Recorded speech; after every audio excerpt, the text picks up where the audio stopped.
So the Fischer Sozin attack in the Scheveningen is really similar to what we learned about the Najdorf. Usually we'll transpose from a Najdorf into a Scheveningen. There's a couple different variations, a couple different move orders and different lines that we should definitely look at and just see some different ways to play it.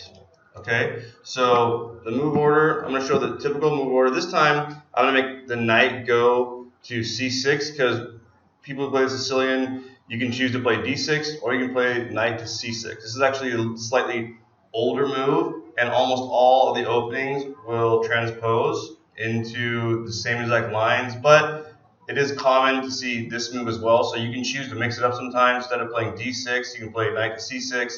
It avoids the bishop coming down if they want to and giving you a check, right? When you just play d6, they can make a check here, which doesn't matter because if you want to trade that bishop off, or just block it with a knight, this is one of white's good pieces. So if they want to make a check and then trade that off, which is basically inevitable, if you block it and they don't take it, you can put the question to the bishop here with this pawn move. If he backs up, you can knock it back and it will be trapped. So it'll pretty much be forced to take either your knight or your bishop if you block with that. So we're not ever worried about this check move, in case you guys are wondering about that, right? If we play d6, he makes a check there, we block it, it doesn't matter. They're giving away a good piece for one of our undeveloped pieces. So it's a trade that doesn't make very much sense at all from white's point of view. Okay, so typical moves. We play the knight out, and notice one of the things about having this knight here is that it doesn't allow this pawn to come down and knock our knight off. That's one of the reasons why, as I explained before, we also oftentimes want to position the queen here. It's very flexible, it puts pressure on this file, and it defends from some of these pawn moves.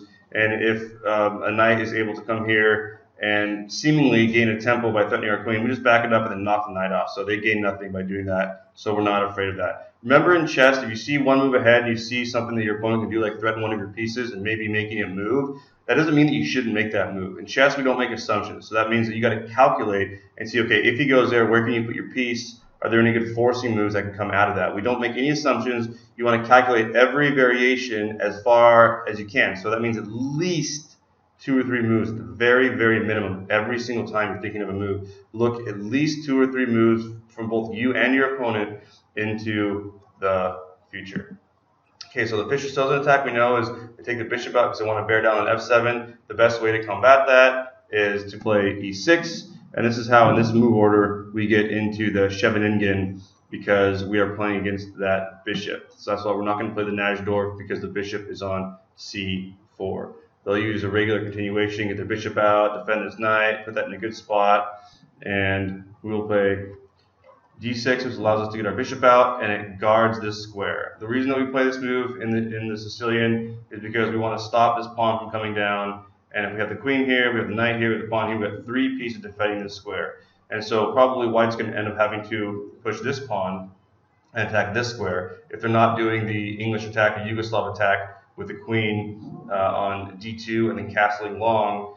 As we briefly saw in a previous lecture, they're going to set up kingside, and they're going to play f4. Now, the move order here varies. Someone might be really aggressive and play f4 immediately, but the cost in doing this is they haven't developed their knight yet, which could end up being troublesome later. We want to develop all of our pieces. So instead of playing f4, someone can play the knight to c3 here first, allow us to castle, and then play f4. So it just depends. Again, you have to calculate. Every time you play this opening, even if it seems like the moves are all the exact same as before, there may be a slight change in move order. There may be one tiny difference that changes the position and allows a tactic or allows you to get a piece to a better square. Every single move in chess is important.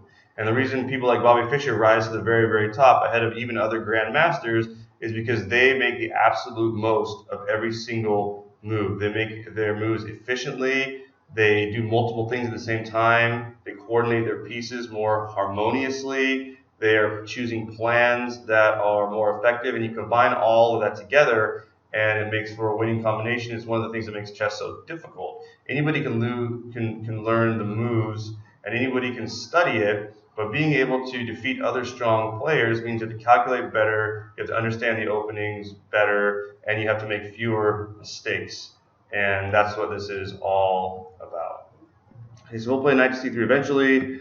Maybe we'll put the queen here. Again, we already learned that we're not worried in the Scheveningen, but then putting a knight on b5. We'll just tuck the queen back and then make that knight move and play a6. So it actually helps us. They think that they're gaining a tempo on our queen. We put into a good square. We're still defending this e5 square with the queen by being behind the pawn. And we're also allowing ourselves to, after we play a6, just look at it one more time. Go here, depending on what they do. Maybe they're getting ready to bring their queen over to their attack position.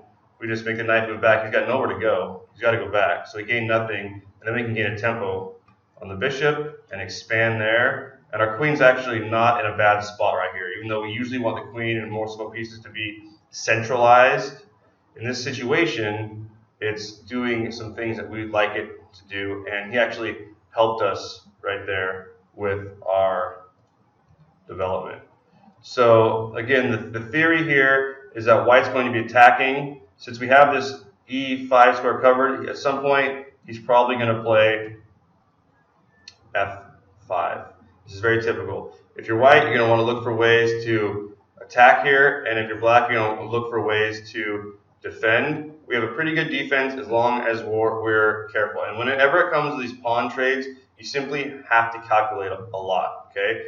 We don't want to let him take this pawn here in this case because he's got 3 attackers and we only have 2 defenders, and after he takes, we take, he's going to win a pawn with an attack. So we'll either be forced to play e5, and maybe he'll trade off this knight, but then we'll have this backwards pawn. It probably isn't a good thing to do. As I've mentioned to you before, we usually want to relieve the pressure when we're playing defense and trade. So in this case, we'd probably want to trade it off. And even though it allows him to kind of get his pieces going and get his queen over here, we have time to defend. We can move our rook over maybe, and we can get our knight maybe to this nice square right here and defend. This is not such an easy attack for him now that he's traded it off. So, I mean, he does have some chances here, but the key for the attacker is to be patient, as I will keep telling you. So this premature f5 here may not have been a great idea. Probably it would have been better for white to continue to develop his pieces and for black to do the same before making the attack. Get pieces moved around to better squares. Look for a time when it's appropriate to make that pawn move. In the meantime, we can also advance our pieces. Or it may, depending on what they do, be appropriate for us to make a pawn move forward. Usually we don't want to do that. We want to keep it flush. We want to keep it solid. But if their attack's coming and it looks dangerous, based on our calculations, we might want to push a pawn forward and force some trades and some action and get this center open. Like, for example, if going here, they could close us down and go here, which is probably the best move. So we'd want to calculate that and think, okay, maybe that's not a good move. But we could calculate if takes, or in this case, actually we'd probably take our knight because it's not easily removed. And now we have our knight in a good square. And then if he tries to trade off the knights, we can put him in this nice defensive spot. So again, probably premature from white's point of view to open that up, although they still have some activity and pressure on this side. Every game is going to be different. They've got a lot of pieces on the side near our king. So this is going to be an interesting and fun game to play. We don't have such a bad position ourselves. We have some nice space on the queen side. We can also do some things, try to maybe trade the queens off. We can play d5 right here and threaten to trade queens. Anytime you're in the defensive position, which basically in the Scheveningen, you're automatically in the defensive position, pretty much in all Sicilians actually. It's a good idea sometimes to trade off queens and then go for a winning endgame. And it's just a good choice if you want to avoid having to play d5, e5 at the very beginning and everything like that. So let's go back to the beginning. I want to show you guys a couple other variations on this, on how it can play out. I showed you the knight to c6. This time we're going to play the old move, which is actually the newer move, but the move that's old to us in the class, because I've been showing it to you. Make the trade, make the knight moves come out. He's going to play the Sozin, get the bishop out immediately. And at this point, the pawn's already on d6. We'll play e6 against the bishop. He might get that bishop out. We want to get our bishop out. And some people will just play f4 right here right away. just get that move in. Doesn't really matter. We have no threats. Black has no threats against white right now. I mean, we could make a check right here with the queen, but that would do nothing. I mean, he could literally just block it and make us move our queen back, or just put the knight there. So that doesn't really achieve anything for us. There's an old saying in chess, Patzer sees check, Patzer plays check. Right? We don't want to make a check just because there's a check. It doesn't necessarily do anything in this situation. We have to think about, is that the place that we want our queen to be? Do we want our queen to be on that square? Maybe we do, but if he just moves his bishop back to d2, we got to move it again. So it's kind of a wasted move. We'll just castle. And then he'll castle. And you have a transposition into the opening that we saw before. It's very, very similar. Now notice this time I move my knight first instead of my queen. And that slight change move order changes things. Because if he chooses to trade, now the position is different. If he chooses to take this knight and we take back this pawn, now our pawn structure is different. We've got to open b file, which ends up actually usually being pretty good for black, because we can put a rook right here, and then if we trade off all the pieces, we've got a really good endgame pawn structure, and we'll have some pressure on the queen side. We will probably make him have to react by moving a rook over, moving his pawn down. And so trading this knight off usually for white is not a very good idea. Also, you'll notice this knight has moved twice. It's in the center of the board, which is where we want it. So it makes no sense for white to trade this knight for our knight, which we only moved once, and is in almost a starting position. So if he trades that, it helps us. It hurts his position, it helps us. It makes no sense. White's the attacker with the initiative. It makes no sense for him to willy-nilly trade pieces. So you never want to worry about those types of trades. Okay? We can simply continue in our regular line, and sometimes, just so we can show you, sometimes white will be really aggressive, and they'll even play g4 here. It's defended by the queen.